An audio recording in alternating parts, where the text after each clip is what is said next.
1 Corinthians 16, 1 and 2 says, "Now concerning the collection for the saints, as I directed the churches of Galatia, so do you also. On the first day of every week, each one of you should put aside what should save, and may prosper, so that no collection may be made when I come."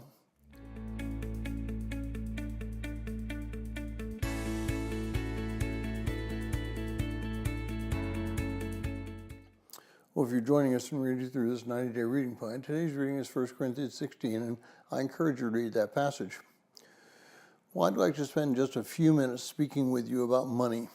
You may have been told that there are three things which will cause people to have arguments, and they are religion, politics, and money. Because of this, I'd like you to be very careful and listen very carefully and be very precise in what I am saying. The money that we have does not belong to us.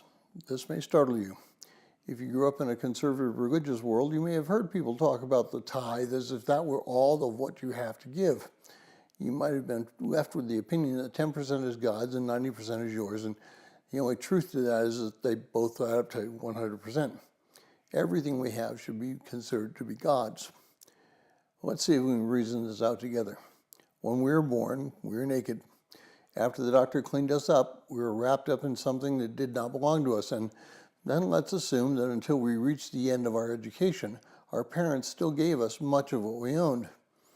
And after a number of years, we're frankly going to die. The funeral director is going to pretty us up and put us in clothes so that we can look presentable to those who might want to be at our funeral. But the clothes, frankly, don't belong to us. They're just covering us up, and they're going to be left there. Our soul, which we know is with Christ, is with him in the last time we inhaled. So if nothing ever really belongs to us, why do we treat it with reverence and jealousy? Why should we be praying about what God would have us to do with that which he has loaned us? If we commit something to God, we should give it to him. Since he's given us everything, we should be willing to give everything back.